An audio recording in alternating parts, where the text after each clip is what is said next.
All right. Perfect. Hi, everyone. Welcome back. I'm so excited to introduce Dr. Pradeep Raamana as our second speaker of today's educational courses. So Dr. Raamana is a biomedical engineer and an assistant professor at the University of Pittsburgh. He received his PhD in medical image analysis and machine learning.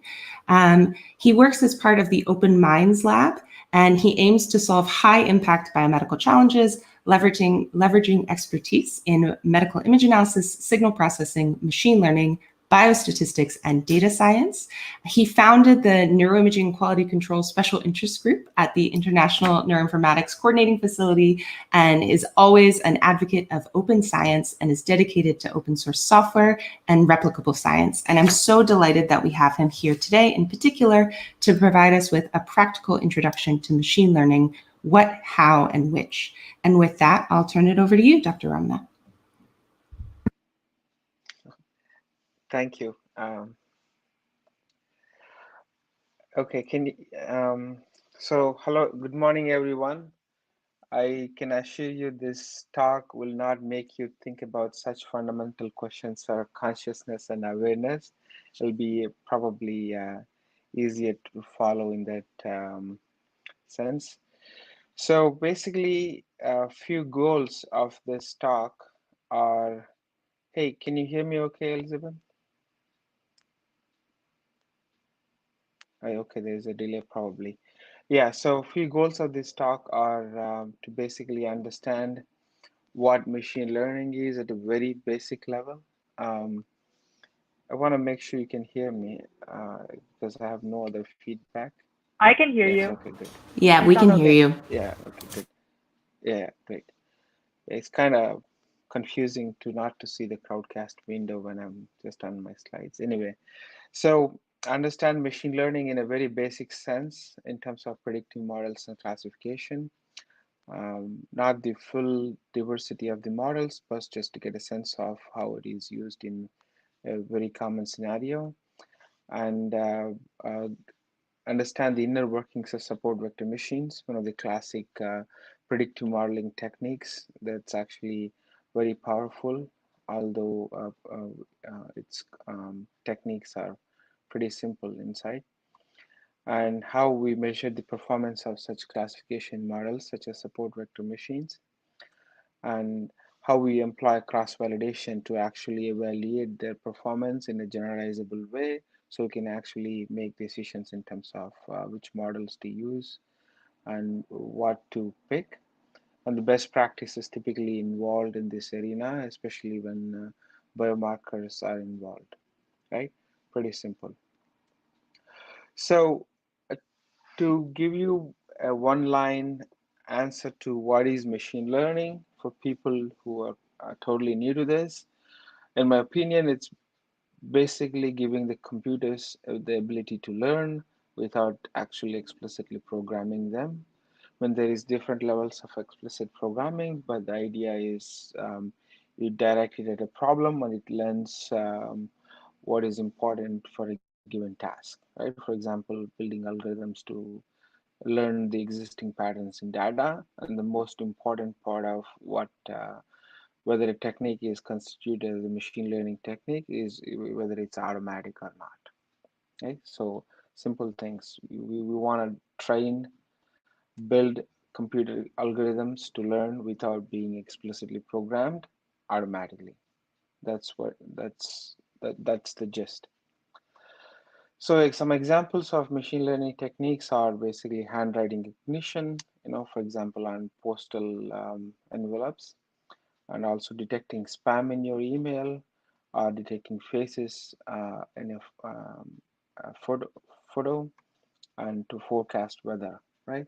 They, they take very different approaches to arrive at the result, but there is a lot of machine learning involved in each of these example applications.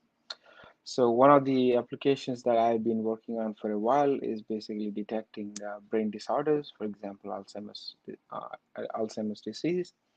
And usually it's a classification problem between healthy brains and Alzheimer's brains. Now, we're not going to get into it, but this is typically the common scenario where we apply it in medical imaging domain. So the two very broad types of machine learning. One is unsupervised, where you don't label the data, you just give the data to the technique as it is. And the second is you actually label the data in terms of which groups they belong to. There is another separate technique which I didn't list it here to avoid confusion, called reinforcement learning, which will be covered later on today. But roughly, you start with unsupervised and supervised when you're just getting started in machine learning. So for the goal of unsupervised learning is to discover hidden patterns. For example, this is large number of basically samples from iris dataset where flowers are categorized on two different dimensions, petal width and petal length. And we want to basically, given a set of samples, we want to be able to cluster them automatically into similar groups, right? There's many techniques that can achieve this, including blind source separation techniques. We're not going to delve into them, but just to give you some idea of what is happening. In a supervised case, where you actually label which groups these samples belong to, and then you want to build a model that can recognize them easily, right? There's also regression techniques in supervised learning, but we won't delve into them today.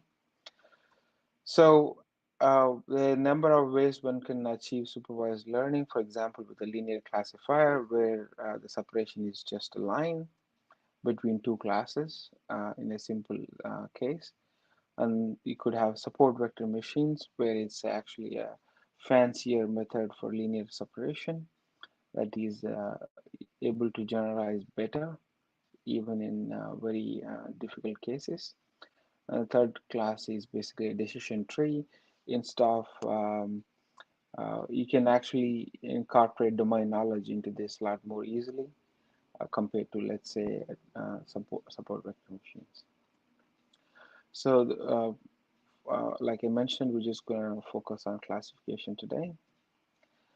And before we delve into more details about this, I think one important thing everybody must learn when entering machine learning is to learn some common fundamental terminology, which is basically, for example, if you look at the iris dataset, which is the classic datasets most machine learning textbooks start with, it usually has two features, one is the four features, sepal width and sepal length, as well as petal width and petal length. These are what they call features, variables, dimensions, columns, etc., but typically features most often. And uh, uh, when you have a collection of flowers, basically it's a collection of samples, and this distinction is important to keep in mind.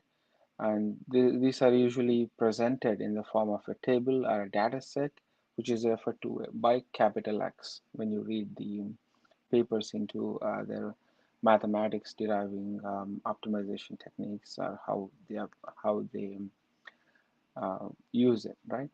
And the third important variable is y, which is the target variable. It either designates the class a particular sample belongs to, for example, type of flower here, Setosa, versicolor, virginica, etc. Or it could be a numerical score in case of regression, right? So knowing that what capital X and what small y uh, innately, it helps a lot when you actually traverse the literature in machine learning, especially in different types of optimization problem. So you have to keep this table in mind when you think about feature extraction or how you divide a particular data set into different groups, etc. You know why it's important to maintain correspondence across a given row, right? Or a given column, because that's fundamental to how the mathematics works, optimization works. So essentially, the goal of classification is given a training sample, a training data set, which is labeled into groups. We want to build a classifier that can take a new set of samples or test data and map it into one of the known classes. No yellow samples from test data can get mapped into one of the gray, red, and orange classes.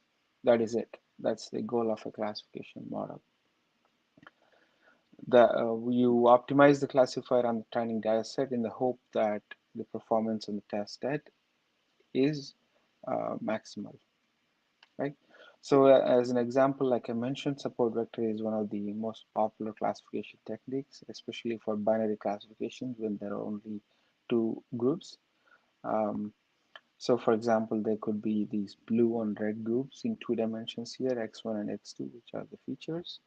At its core, it's basically a binary classification techniques. It tries to separate two classes, even though it may be applied in a number of multi-class classification problems.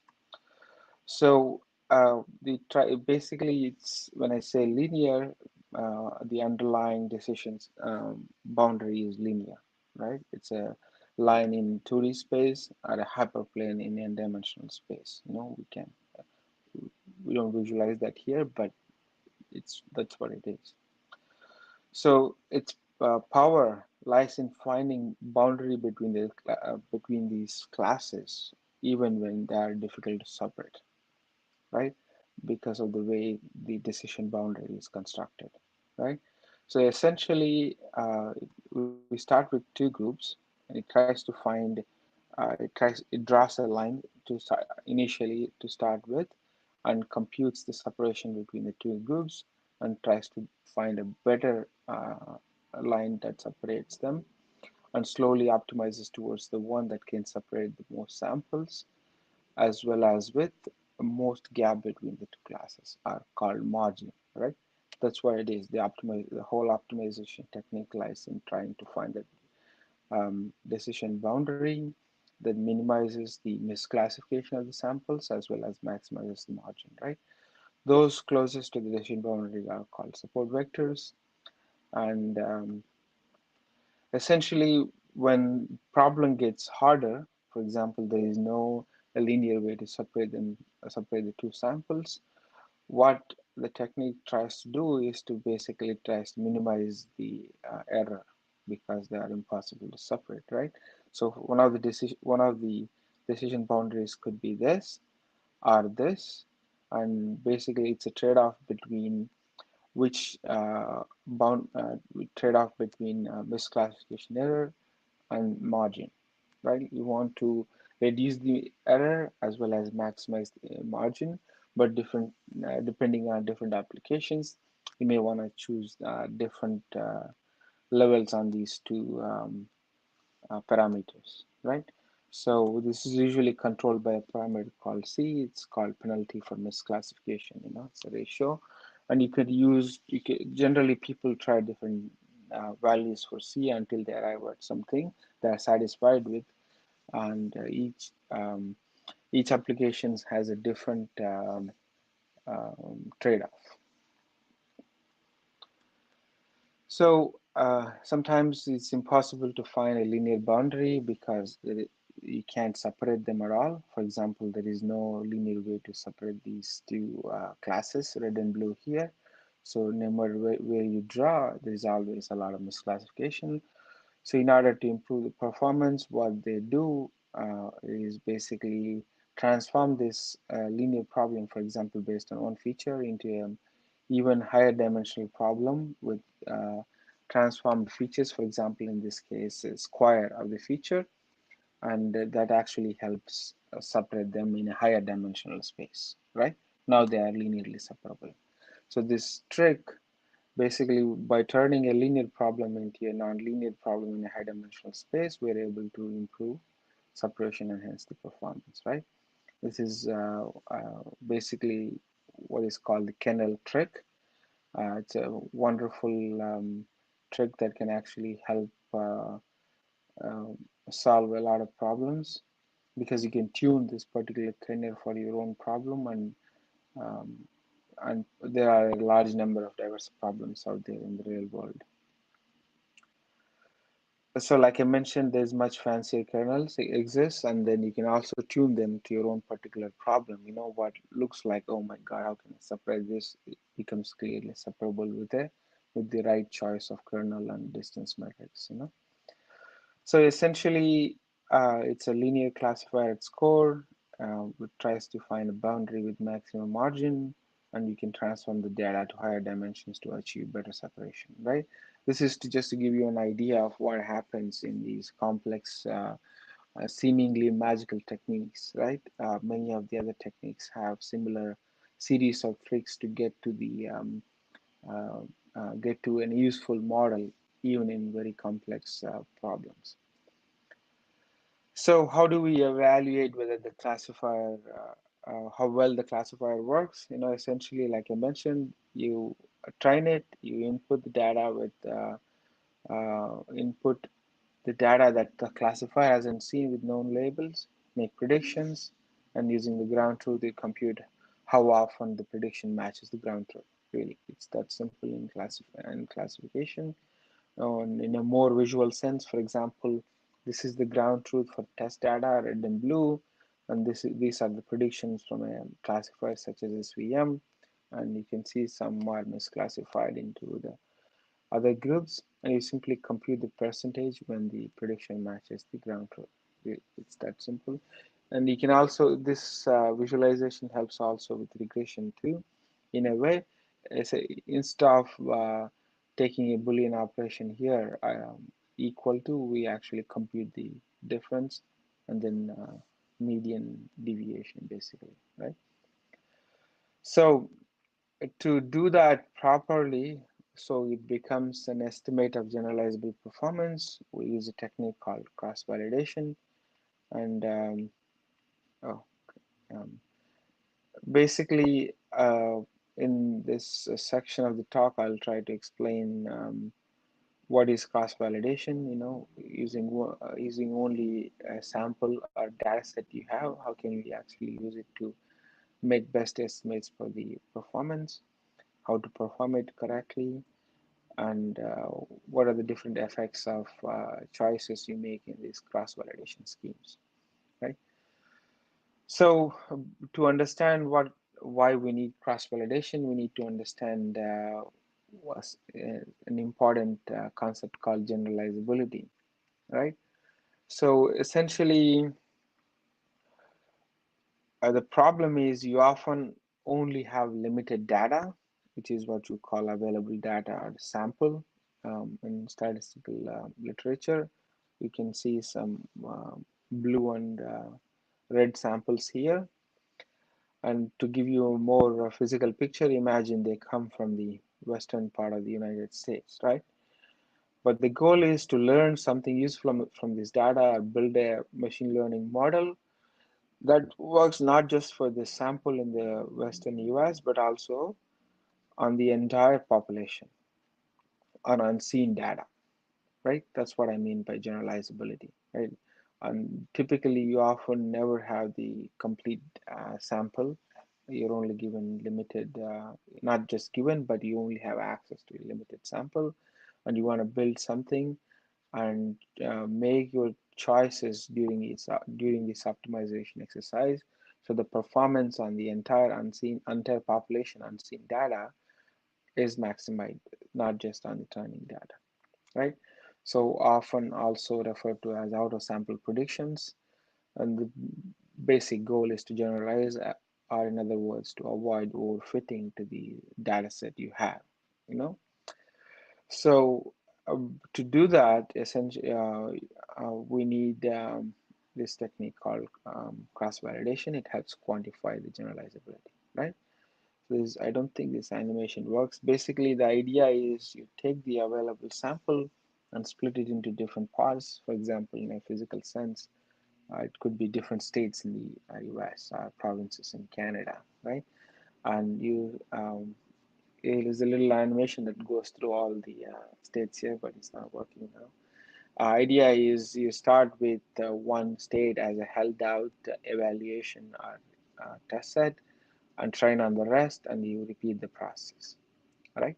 So the idea is basically the estimates you get from this cross-validation exercise closely represent what you may see in unseen data. So why do we need to cross-validate? Basically, because let's say if you divide what you have access to, if you divide the sample that you have access to into training and test sets, when you choose a bigger training set, your model learns better because it can see more relationships and tries to choose the right parameters and schemes. However, um, um, if you want to test it properly in terms of see whether it generalizes better, you need actually a sufficiently bigger test set. Um, the issue in this process is that we have to keep the training and test sets disjoint in order to actually properly do the evaluation exercise. Right? Given given the data, the size of the sample you have or the data set you have is fixed, there's a bit of a tug of war between training and test sets. They grow at the expense of each other, right? So in order to maximize the best of both worlds, we need to do cross validation. Right? That's the crux of it. Um, so the use cases of cross validation are essentially to estimate generalizability, as we just went through now, and to pick optimal parameters, right? Because usually these complex models have a large number of parameters, and to compare performance between different models, right? SVM versus deep learning, for example, or other models. So there are two important aspects to cross-validation. One of them is basically how you split the data set into training and test set. That makes a big difference uh, because you want to try to keep the properties of them similar.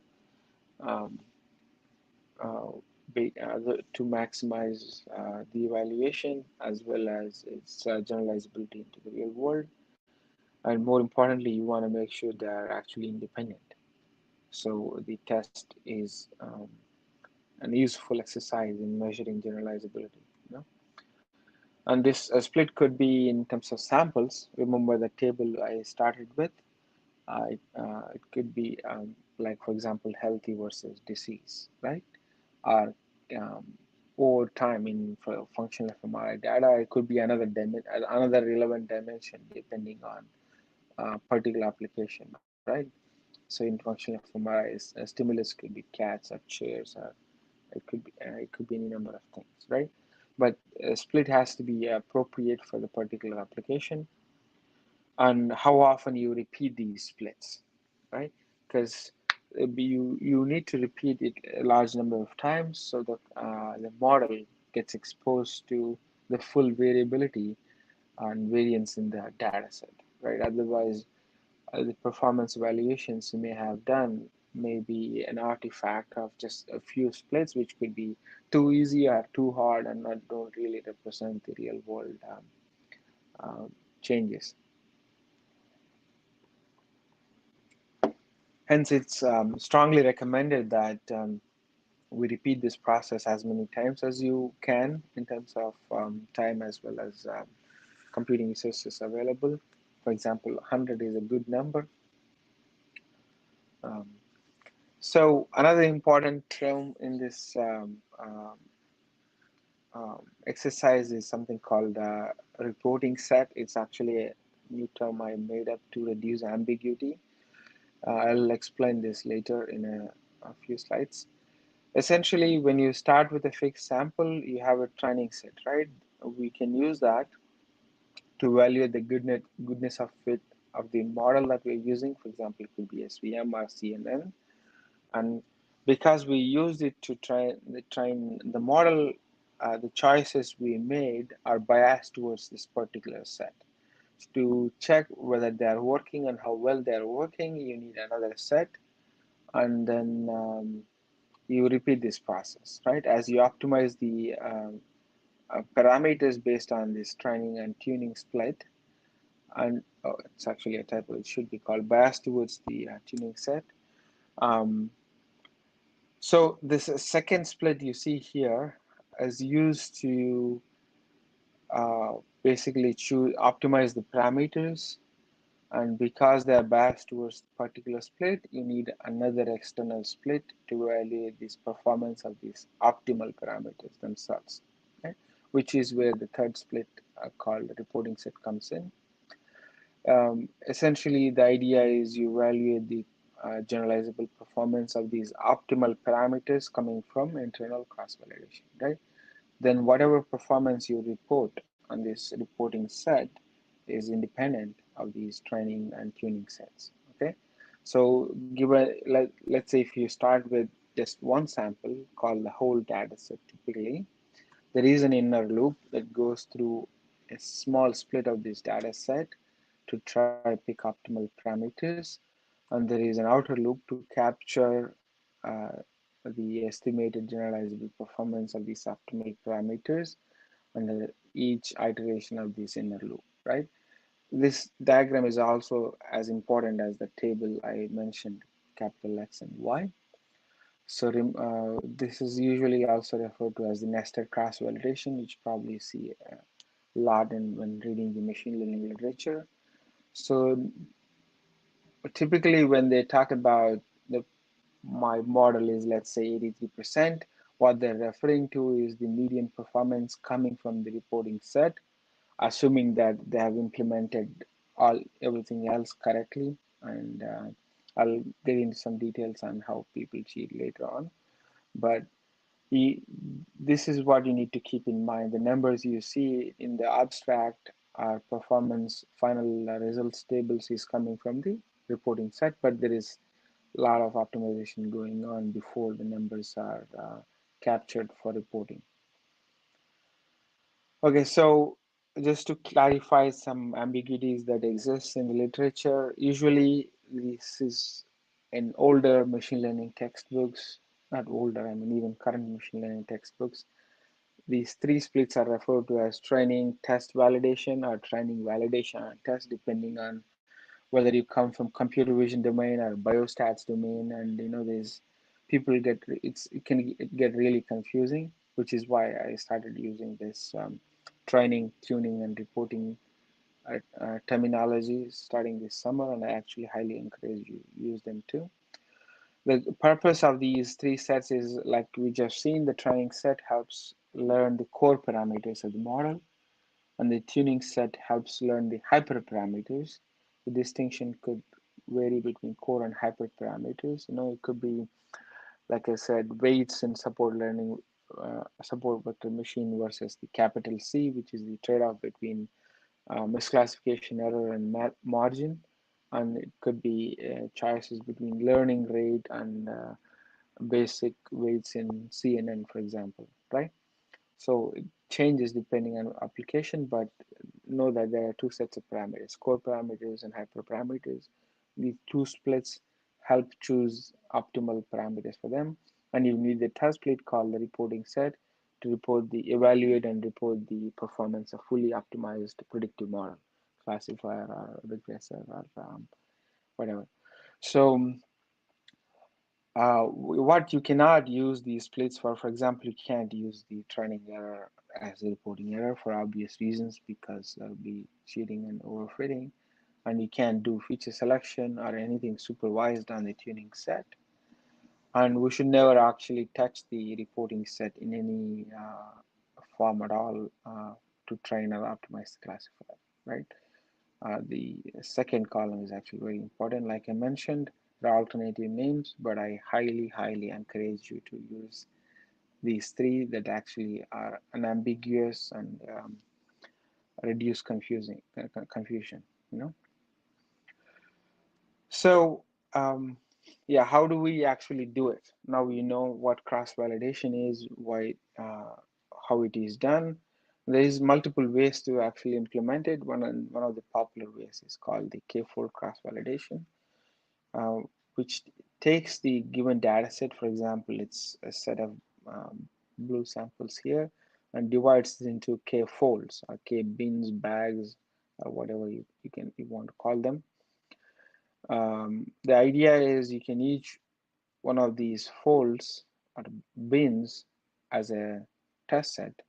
Think of reporting set here. I should have changed this. Apologize. And the rest as your training and tuning set, right? So you train and optimize on the training and tuning set and report the performance on the held out fold here, and you repeat the process for making each of these k folds your reporting fold, essentially. So we repeat it k times, and it becomes your k-fold cross-validation, right? So the important part here is that these reporting sets and the different k trials are indeed mutually disjoint, because that's when your evaluation test is happening. And note that, this is a schematic, and different folds won't be contiguous at all. It could be all over the place depending on what randomizer you choose. So another popular way of doing cross-validation is something called repeated holdout cross-validation, where you set aside an independent subsample, for example, 10% or 30% for reporting, and not mutually disjoint folds like we just seen, right? And we repeat it a large number of times. This allows you to repeat it as many times as you wish. It can be 100, 200, or 50 depending on your setup. And there could be overlap among these held out reporting sets, right? And hence a large n is recommended, for example, 100. There is attractive properties for both, but I generally recommend repeated holdout cross validation, as it's easier to implement as well as do statistics on the performance reported from the reporting sets. And there is many other variations of cross validation, which you may not typically see, but I'll give you a peek so you are aware. Essentially, you could change k. K10 is popular, but it could be to anything from 2 to 10 and 20 and whatnot. 2 it becomes a split half, a special case. In repeated holdout, you could choose different amounts of percentage for training, 50, 60%, 75%, depending on your application. And you could split it while stratifying the samples. For example, keeping the proportions the same across training and test sets. I should remove this. Um, Actually, this sort of certification is very important in some cases, especially for models like support vector machines, which are quite sensitive to class imbalance. Because of the way they're optimized, they try to lean towards majority class quite often, and in order to avoid such bias, you want to keep the proportions the same. But not always the case. Some models like random forests are much better in not being affected by that, but you need to know that. So you can control such class imbalance in class validation, or it could be across classes, and you could also invert it. Typically, you have large training sets and somewhat smaller test or reporting sets, but you could switch it depending on the application in terms of, for example, retrieval, information retrieval applications. And you could also do specific cases like leave one unit out. It could be leave one sample out. It could be leave a pair or a tuple or a specific condition or a task or a block out for testing. It really depends on your applications, right? So how you want to think about what is it that you're really trying to measure, how you want to split the data and implement the cross validation accordingly. And it's not often easy to do that when you're using open source applications like scikit-learn or others. So you see whether you can implement your application before you start just blindly using the open source tools. It's a good exercise to think about how you implement cross validation before you do the whole thing. So essentially, like I mentioned, you depending on how you choose your cross validation, it could result in certain bias. For example, there is these two loops we talked about, inner and outer loop before. When everything is properly implemented, the estimates from the tuning set typically match with estimates from the reporting set. Depending on whether the splits are independent, and the same level of independence and criteria are applied or not. Even if they're applied, sometimes they don't translate, right? So certain types of schemes for cross validation can result in bias in one way or the other. Usually, you want to measure that too, so uh, you you're not really um, uh, unnecessarily down or upgrading a certain set of parameters over the others. We're not going to delve too much into this, but know that depending on the scheme you choose, it could be biased, right? So one thing I learned, one of the reasons why I recommend repeated holdout with a large number of repetitions is because it's actually least biased, and we measured there's literature supporting that. So it's not enough to split them properly and use the right cross validation scheme, and because you also need to choose the right performance metric. Like I, I talked about classification accuracy before. That's one of the ways to measure the performance of classification models. There's also others called area under the ROC curves. So when you measure it when you use a particular metric in one repetition of cross validation, you want to choose a metric that is actually commensurable across all the folds, right? Some are not commensurable and some are, right? Because if they're not commensurable, as in comparable, you can't pool them or do stats computing such as mean or median or whatnot. So to give you a more physical intuition, um, like I mentioned, SVM tries to choose a decision boundary that maximizes the margin, right? And because when you change the split in each repetition of the cross validation, you're choosing a different subsets of the data, and hence the boundary changes, which means the scores that are computed from SVM to classify the samples, they are with respect to a different decision boundary, which means they're actually not comparable, right?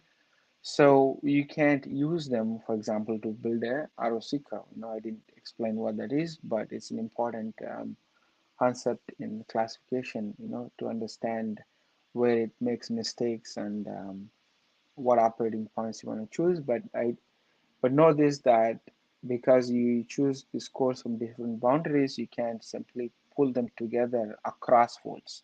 You can certainly pull them together within the fold because they come from the same reference, right? So the solution for that is make an ROC for each fold, compute the area under ROC curve, and then average, right?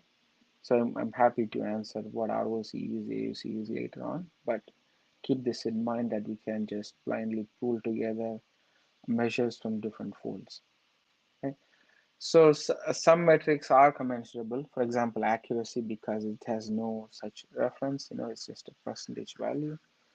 Area under the ROC curve is not, and depending on other applications and performance metrics, some are commensurate and some are not. So another important thing you want to keep in mind is what does one mean by overfitting? Like we talked about how some samples could be harder to separate, and depending on the parameters, some models underfit the existing sample and some basically overfit. And this is what you mean by overfit, where you try to maximize performance at any cost and separation, but you end up choosing a model that's actually super sensitive to changes. So ideally, what you wanna arrive. Am I running slow? Or I was going to say, this is a topic that could go yeah, on all day. You probably are giving a yeah. full course on this, and it's wonderful, but the panda has appeared. So I don't know if you want to give us any last thoughts.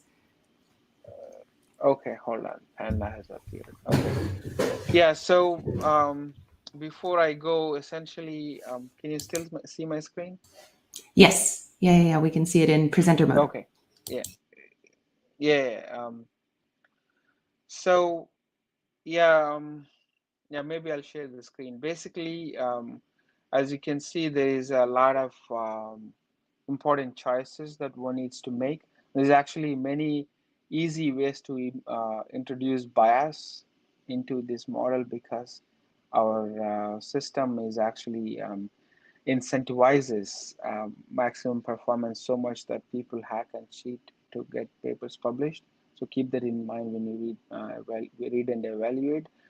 And to implement all these practices, it's not actually easy. It's quite hard, because there's a large number of knobs and buttons that you can press to improve performance and cross-validation. And we see that quite starkly in the Alzheimer's world, results are not reproducible at all, because people try to publish overfit models. So to make that easy for people to evaluate the performance while following the best practices, which is very difficult if you don't have a lot of experience in machine learning and software engineering, I built a tool called NeuroPredict that makes it easy for you. You compute that table that I showed before, and then you input the table to NeuroPredict. It produces the estimates of performance that you can report without worrying about making mistakes. And it can actually also handle covariates, which is something I think other open source tools cannot at this point, even scikit-learn. So I encourage you to use them, especially those in biomarker applications here, right? So yeah, check it out. By the way, I'm looking for students and research software engineers too. If you're interested, reach out. So with that, I say thank you. And I'm Great. happy to Thank answer any you. questions. Thank you so much. I don't know that we're going to have time for questions, but I just want to say that was a really wonderful presentation. There's already several requests in the chat for you to share your slides somewhere, that they're an excellent resource, and it was a really wonderful, wonderful talk. So thank you so much. Yeah, so, And yeah, no problem. So yeah, no, go to okay. my website, called crossinvalidation.com. It has a lectures tab that has slides, okay, on these topics, right? So, and you can always email me anytime. Perfect. That sounds great. And yes, and definitely anyone who's interested in working on these sorts of topics should get in touch with you. It's a great opportunity. And with that, just thank you so much. And we'll move on to the next speaker. So thanks again.